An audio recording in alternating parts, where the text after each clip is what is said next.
Who had grandparents fight in World War II and what stories did they share?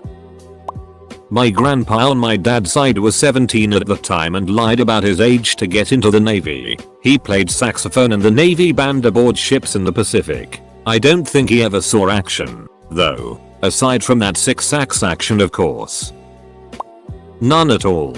My grandpa went to Europe as a teenager and it must have been messed up because he never talked about his experience all the way up to his death. He came back with 3 medals and nobody in the family knows what he did to get them. My grandfather was in the resistance in Holland. He never spoke about the war to his wife, children or grandchildren. If asked to relate stories he'd reply, "I will not be responsible for the nightmares of another," would turn his hearing aid off and nap in his chair. My granddad was in World War II in a tank destroyer unit. He never talked about it, but when I got back from a trip to Paris in high school he asked if it was still all blowed up over there, and said the last time he was there it was a big old mess. My paternal grandfather landed on Omaha on D-Day. That's it. That's all he ever shared. We know he spent the duration of the war in Europe, but whatever he saw or did was too much to ever tell my grandmother, dad, aunt or uncle. Both my grandfathers served in the US Army Air Force. One was a waist gunner on a B-17. He caught some shrapnel from a German AA Gun 1 mission and almost bled out on the return trip. While he was in the hospital his plane was shot down. The other was an MP who would tell us about busting heads in bars. Grandfather was a US sniper in the Pacific. One of the best stories was of a cocky officer who showed up and lined all the infantry up on the beach to tell them they were a bunch of pansies and he was going to whip them into shape. These men had been seeing hand-to-hand combat for months. The officer finally said, "If there's a man on this beach that thinks he can whip my ass, take 1 step forward." Every man took a step forward immediately. The officer didn't say much after that. Grandfather was in an amphibious division in the Pacific Theater. He left us with little snippets of his time.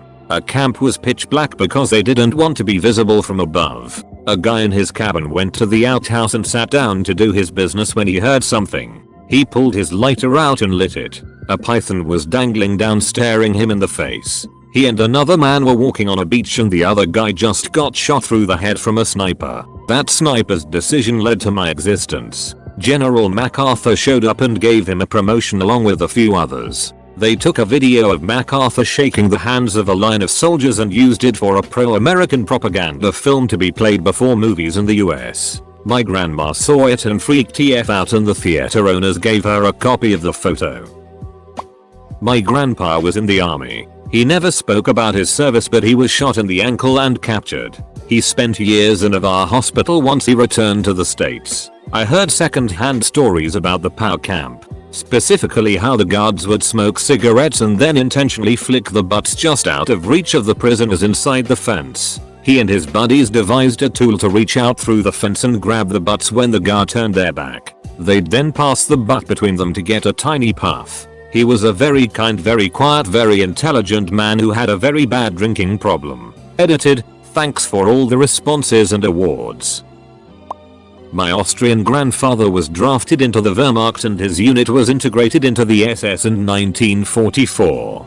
He was wounded in January 45 in the Battle of the Bulge whilst carrying out an attack on a US position. He got patched up by the Americans whilst the German officer wrote a letter home that he was missing in action. He still has the original letter.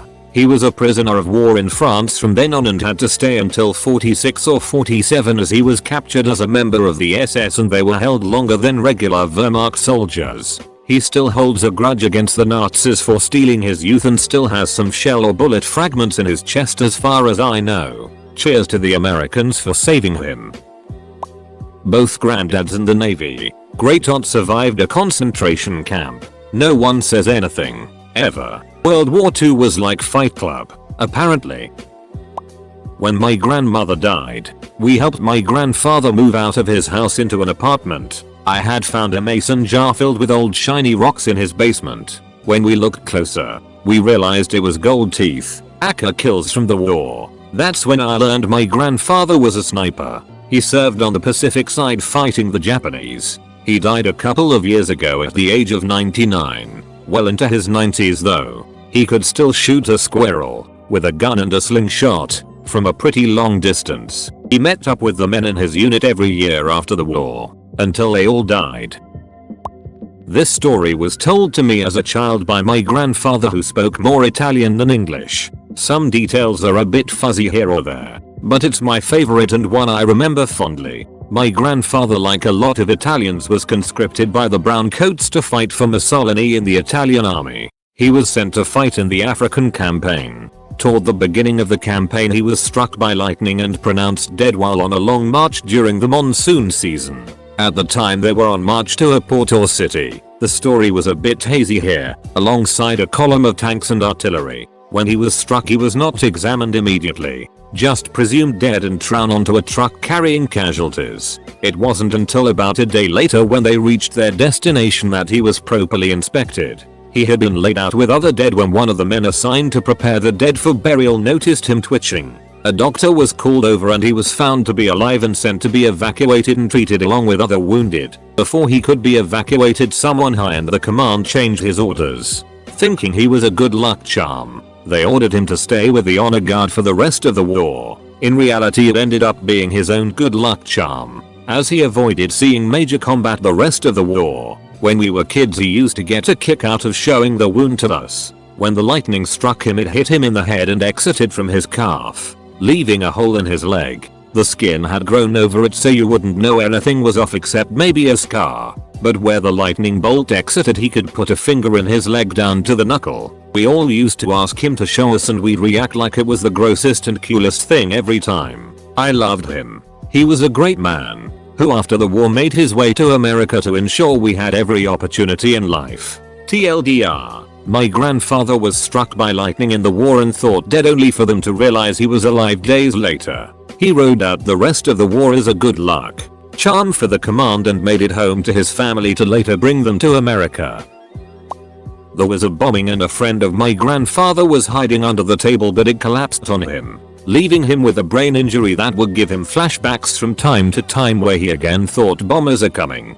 To not get hit again, he always started to run out of the building he was in. Once he jumped out of the second floor of a building because of it, and that was it for him. My grandfather was a train medic, not frontline but where they took immediate survivors. The Germans were known to sabotage train bridges, and it was standard protocol to stop and inspect them before crossing. Well, his conductor was drunk and not only didn't stop but was speeding into the bridge when it exploded. My aunt has the pictures, but let's just say the rubble he was found under. Wooden trains don't just derail, they shatter. Especially off a bridge. Was crazy. He described it to me and I wanted to cry. He lost many friends. My grandpa was in the Navy and was a rear gunner on a plane. He was still training when the war was finishing up, but the story goes that he was trying to shoot a target on the ground for training. He was adamant on hitting it, so he unbuckled himself to get a better shot. Because of this, he got pulled out of the plane and was hanging on only by the rear gun. Eventually he was able to pull himself back into the plane. Surprisingly, he probably never tried that again.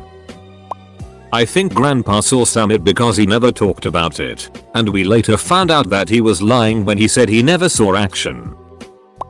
My great grandfather didn't fight in World War II per se, but he did achieve something pretty significant. He lived in Serbia, and at the end of World War II and at liberation of Belgrade in 1944. During their retreat, the Nazis had mined every bridge they retreated past in order to stop the progress of the Soviet Red Army and the People's Liberation Army of Yugoslavia that were chasing them. They would have got away with it if there was not for my great-grandfather, Miladin Zeris, who had considerable experience in demining gained previously during Balkan Wars and First World War. He had seen the Nazis placing the explosives, and during the night, he saved the bridge from demolition by climbing the bridge and single-handedly cutting all the detonator wires, making it the only large bridge in Europe, beside Ludendorff Bridge, that the Germans didn't succeed in demolishing while retreating. The importance of his act is even bigger considering that the next bridge connecting Belgrade and Sirmia was in Arbak, 90 kilometers away. He was given a medal for it, which I still have in my room, and a memorial of him was erected in Belgrade. Edit. For those who don't believe me, the only evidence I have found so far, I am asking my mum for more, is a street sign he took when he left Belgrade. This article says he lived on Karageorgieva Street. Here is the street sign in my house he gave to my mother, which is Cyrillic for Karageorgieva. Grandfather trained in Canada with British officers before flying to Britain. Went to Italy. Was almost killed when his jeep drove off a cliff to avoid capture by Nazis. Was taken back to Britain to heal. Looked up the family of an officer he knew. Officer's sister became my grandmother. My grandfather passed about 15 years ago. When asked what I wanted out of his things, I only wanted his chunk of shrapnel. He told me the story behind it when I was about 12. He was a bombardier in the 57th Bomb Wing in World War II. He flew missions mostly over Italy, dropping 1,000-pound bombs on bridges and fuel storage facilities. He had seen some horrific things and was in horrific situations regularly. If you've seen the film Memphis Belle, you can get an idea. He was on a bomb run and said the flak, anti-aircraft fire, was so thick you could walk on the black plumes of smoke from the shrapnel expelling flak explosions trying to shoot them down. The plane next to him was blown in two and he watched them fall in two pieces with screaming airmen alive as the plane was falling and burning. Other things he wouldn't talk about. Then he produced this piece of shrapnel from flak fire. He said he kept it because it almost killed him. He was scoping a bombing run target, looking down through his spotting scope, sitting up and checking his map on a board adjacent to the side of the plane where he sat. He looked down, sat up, then looked down again and the shrapnel blew through the side of the bomber and went right through his map board and stuck in a support beam behind it. It was in direct line through his head if he was sitting up looking at the map. I wouldn't be here today if he was looking at the map and not the target. I wanted that shrapnel and it's all I wanted. I have it. I also received his aviator glasses, bomber's jacket and oxygen mask. Edit. I have been asked for some pics. I have the shrapnel in a safe deposit box. Here is his glass aviators and his bomber jacket. Full stop. My grandfather was in World War II and then was called up for Korea. He told my mom that he was in special forces and that his primary weapon was the garrote. He refused to tell her any stories, and he committed suicide. My grandma was in the Merchant Marines and stationed on Lake Michigan. She was in charge of a Navy shipping yard. She said the hardest part was getting the men to look up from her chest. Then she got a master's degree in occupational therapy and worked for the Veterans Affairs. My grandfather fled his home in Austria as a 12-year-old because he was Jewish. He and his parents were sent to the Viennese ghetto where he convinced two Nazis to let them flee under the cover of night.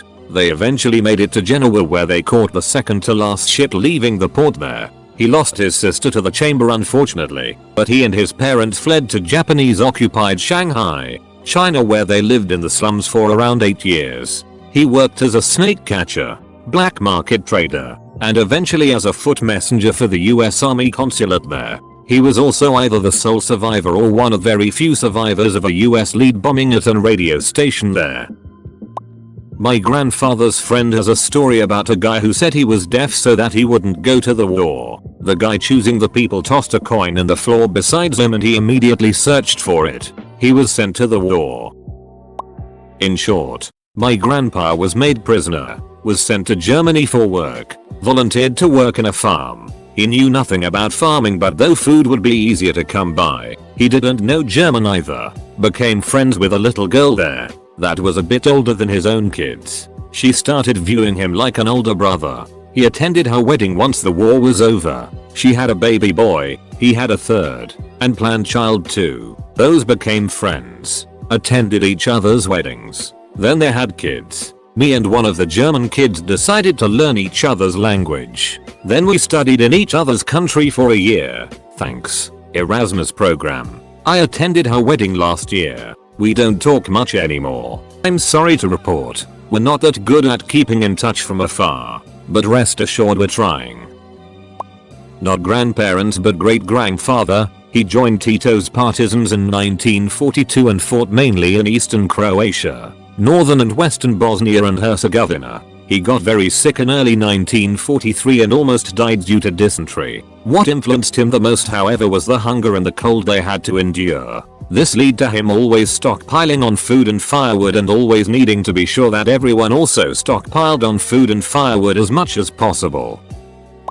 My father was very young when he was sent into action during the Battle of the Bulge in a mortar squad. He told me that combat was total chaos and that the level of incompetence was very high. He told about a whole platoon getting lost and finding themselves behind enemy lines, and of being on guard duty at night and seeing a large group of Germans approach. He admitted that he just hid and let them go by. Apparently the Germans didn't make contact with the squad he was guarding.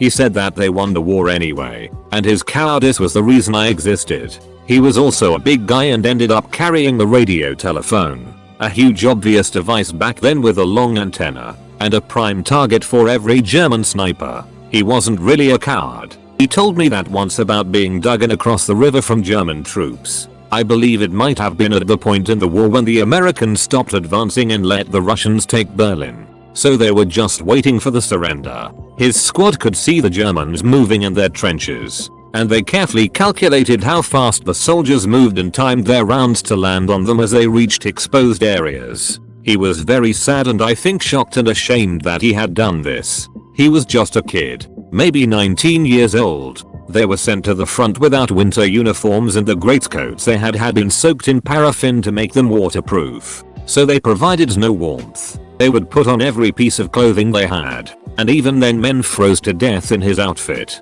He had nerve damage in his legs that was attributed to injury from the cold. There was very little food, but somehow they had lots of peanut butter, so they served it to them by the scoop like you'd serve mashed potatoes. He would never touch the stuff after that. He told of running across a field under fire, diving into a depression and shrapnel bending the barrel of his carbine. His squad found a German ammo dump. The German mortar shells would fire from the American mortar tubes, but they were a loose fit. They had a huge amount of ammo, with large amounts of it stacked in the mortar emplacements. Either the German ammo didn't have the safety that prevented it from exploding in the barrel, or it didn't work with the loose fit. But one of the crews near him was firing as fast as they could and the loader dropped a round down the tube before the previous one fired. The explosion set all the propellant off and the rounds stacked around them and incinerated the bodies of everyone near that mortar. I believe he served under Gen. Clark. I know he wasn't under Patton's command, but he told about how much the enlisted men hated George Patton. He hated war and never thought there was anything glorious about it. After the war he became a physician. I never saw him reminisce with other veterans about it and he was upset when I joined the Navy. I own the German Mauser rifle he somehow got sent home. My grandfather enlisted when he was 14, served in India for some years, but got shot by a sniper and was shipped back to UK. Great-grandfather was basically a carpenter or builder, a tech or something like that, and was constantly blinking hard to THR point of it being noticeable. I was told it was from the flares they used. He never shared stories, would flat out refuse to talk to us about it. The only thing he would tell us is how much he hated those ducking Japs. That was the only time I heard THR man swear. I always just figured he was really racist, and at times he was. Montel Williams pissed him off something fierce, but relatively recently I learned about the Pacific Theater and I can't really blame those men for feeling the way they did. I am half German. My grandfather was in war. I never had the chance to talk with him about World War II, because he didn't like to speak about it and later also got ill, so I hadn't any chance. Only thing I know from my uncle is that he was a sniper. He went to war I think in 1945 when he was 18 years old, when it was already clear that Nazi Germany will lose this war. He was somewhere in East Europe and got caught like many others by the Russians, so he was a war captivity. He managed to escape by jumping off a driving truck where he and many other captives were sitting on, and the Russians didn't notice, or noticed when it was already too late. He was then a few days on the run. He slept in the forest, till he got back to Germany to the house of his grandmother where he hid till the war was over, because he was deserter. Normally he had to go back to war. I hope you could understand it. Sorry for my bad English. Not my true grandparents but my grandma's oldest brother. He fought in the Pacific through hell and back. He went by Pearl Harbor the day after and the Arizona was still on fire. One island he landed on had so much opposition that he had to use the guys in front of him bodies as meat shields. One funny story was that everyone at the base knew he didn't drink or smoke since his father was a raging alcoholic. so his bunkmates hid their booze under his bunk whenever the officers would come by and inspect camp. I unfortunately never met him, but hearing about his stories really fueled my interest in stories from throughout modern wars. From World War I to Iraq. Edit. Damn, this blew up overnight.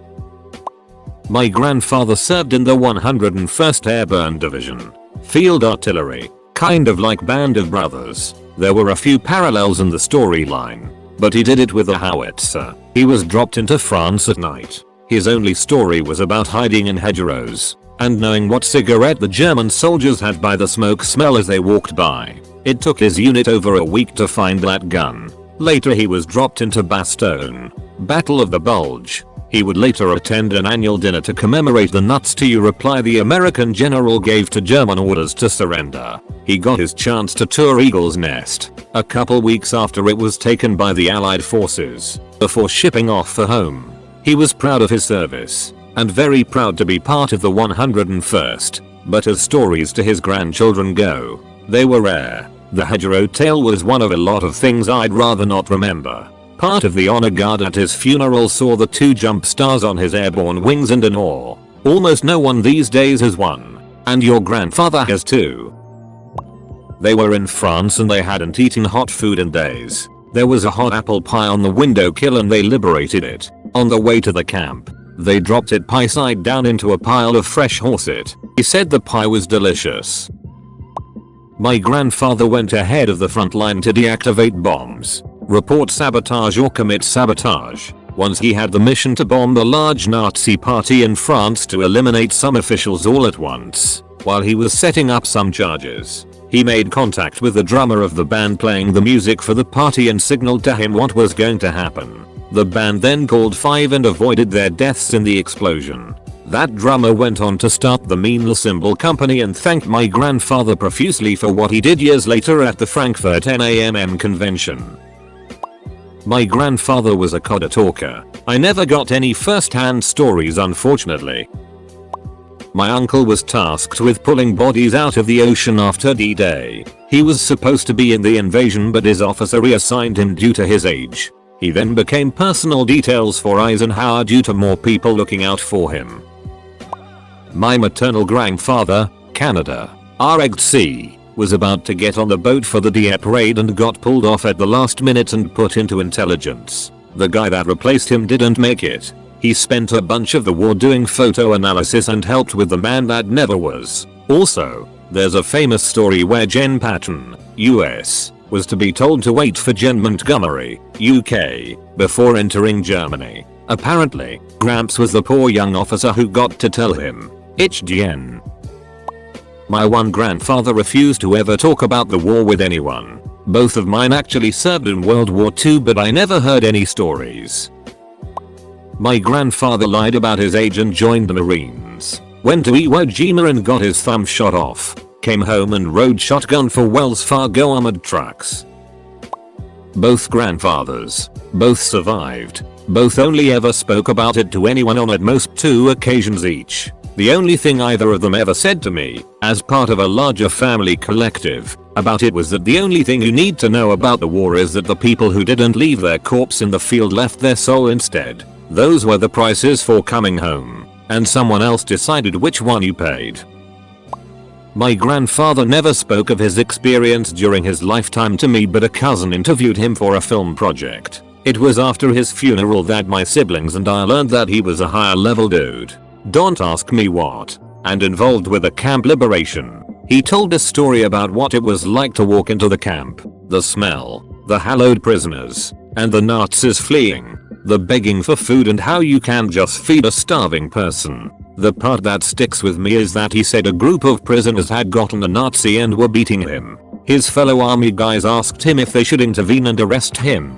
Kill the Nazi, or let them kill the guy. It was up to him, so he said he just turned and walked away, letting the prisoners kill the guy. He died before I ever heard this, which is fair as no one wants to tell their grandkids these kinds of stories. He didn't even tell my dad about it. They always had a lot of respect for his service, so I'm sure he spoke of other parts of the experience, but very edited. I believe we have it as a sound file somewhere.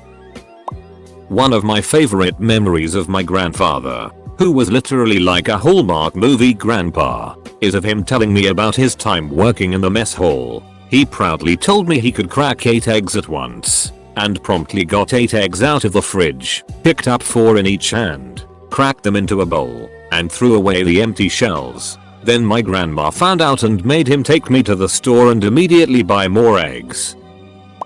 My great-grandfather, who never had an education beyond 5th grade, was discovered to be a math prodigy by the army. He was made an aviation engineer, and if it wasn't for his poor eyesight could have been a pilot. He was stationed in India and as a corporal was the subject matter expert for the manufacturing of aircraft. Officers and senior co's had to refer to him when it came to technical matters. He also was allowed to test fly a lot of the airplanes since he'd rather have it fail on him than someone else. Shortly after Japan surrendered and the war was ending, a new captain was put in charge and forbade my grandfather from test flying as he wasn't a full-fledged pilot. Enraged, my grandfather took a plane one early morning and started flying. The noise caused everyone to come out from the barracks, and when all the officers came out he dived down and flew close to their heads that they all dropped to the floor and covered their heads. For that stunt he was discharged from service and went on to start his own mechanic shop, which he ran with my grandfather, his son-in-law, for 30 years.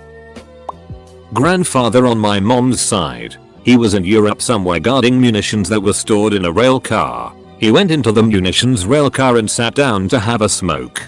Gotta love the 40s. About 5 minutes later a German soldier hops into the rail car, locks eyes with my grandpa, and they both proceed to eat their pants and freeze. A few moments pass and my grandpa offers him a cigarette. They sit there smoking a while before the German motions to the door and my grandpa nods. German vacates the area and grandpa continues with his duties. My grandfather lied about his age and fought in Germany at 16. He's recognized as the first American soldier to cross the Rhine River. The only story I ever heard was how he and his buddy come upon an abandoned farmhouse. His buddy took first shift standing guard while my grandfather slept under the hay. He woke up the next morning to find his buddy dead with his throat cut.